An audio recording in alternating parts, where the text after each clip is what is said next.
Hey there, guys. So today we have a sort of an update on my whale tasting. I promised you guys I'd give you an update about that and some tasting notes, so I'm going to cut through it right now.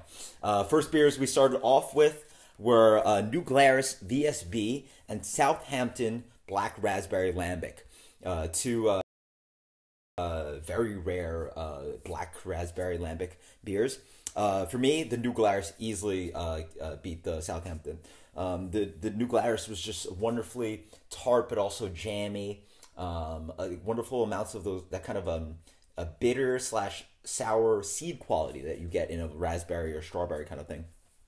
On the other hand, the Southampton was a little bit more vinous, a very different beer actually, not as fruity. I would say actually something like Canción Saint Lambinus, you'd probably be just as well off with a beer like that. So New Glarus VSP, huge fan of that, one of the best sour beers I've ever had. Then a beer that did not disappoint, and a beer that I've been chasing for a while, Three Floyds, a Bourbon Barrel Vanilla Bean Dark Lord. I mean, the base beer, it's sometimes sweet and a little bit umami-like, a little bit soy sauce-like, but somehow the vanilla bean bourbon barrel version is just such a different kind of beer. It almost seems as if Dark Lord was made to be barrel-aged and thrown with vanilla beans. The beer is just, it shoots out of the glass with an amazing aroma. The beer tastes like French vanilla ice cream and all those wonderful fudgy notes and chocolate, and it's sweet and desserty but not cloying. Dark Lord is a little too sugary. Somehow the Vanilla Bean Dark Lord doesn't do that. It's just one of the best bourbon barrel aged beers I've ever had, and it's also reasonably different because it's more of a dessert beer, more of a vanilla, excuse me, a chocolate cake kind of experience, and it doesn't remind me of too many other bourbon barrel aged beers, and it just really is so different and so amazing at the same time.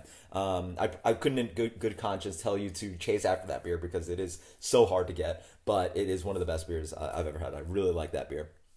Moving on, we had Toppling Goliath's 2014 Assassin, which is in Pappy Van Winkle barrels. That beer was slightly disappointing. I would say something like Bourbon County I'd prefer over that beer. It just tastes like barrel-aged 1050. If you haven't had barrel-aged 1050, it's not too far from regular 1050.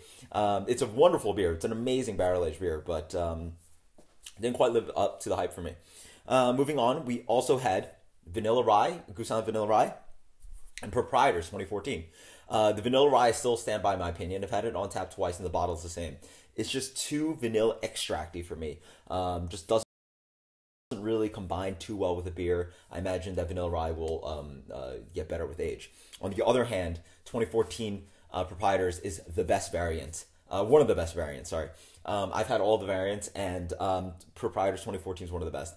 The cassia bark, which is sort of a cinnamon kind of flavor, is quite up front. If you're not a cinnamon head, then you might not like it. If you're into spicy stouts, just think of a spicy stout with that cinnamon quality, but obviously without the spice. It's a reasonable amount of cinnamon character, but it also has this wonderful rounding sweetness, and I assume it's from the coconut water and the vanilla. There's a little kind of syrupy sweetness that really combines very well and cuts at that cinnamon. Gorgeously offers this kind of coconut vanilla flavor that balances out Bourbon County. It's an absolutely killer, deliciously good beer.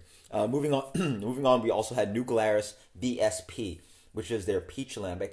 The beer just straight up tastes like peach rings. I don't know if you guys have peach rings. They sort of have that white creamy side and the regular side, and it has that creaminess and the tart qualities and that peach candy flavor. It tastes like peach gummy bears. It's really delicious stuff. Moving on, we also had Hill Farmstead Aaron and Kuhnhenn's Bourbon Barrel Aged Barley Wine. The barley wine, Kuhnhenn barley wine, I was actually quite excited for, and it was reasonably disappointing. It was just thin, alcoholic, just almost like an American barley wine that's bourbon barrel aged. Didn't quite hit it for me. The Aaron, on the other hand, was quite great. It's nice and sweet up front, almost like a brown sugar, water, caramel kind of thing. But in general, just quite tame. Not a big kind of aggressive barrel character. Just a really nice and sweet, delicious, and nuanced beer. Very Hill Farmstead-like. Though I will say, we did also open up a Bourbon County barley wine, and I suspected that it would be better, and it was. Bourbon County just kills it, and it did beat Aaron for me. But that doesn't take away from how good Aaron is, I guess. But it does sort of show how good Bourbon County is. Both the stout beating out Assassin in my mind, and also the barley wine beating out Aaron straight up. So yeah, those are some quick notes. Sort of keep you guys. If you guys have any questions about any of these beers, or if you have had any of these beers, let me know what you think. You can also just click on my Instagram and sort of see a bunch of other beers that I had that night too. So until next time, guys, cheers, later.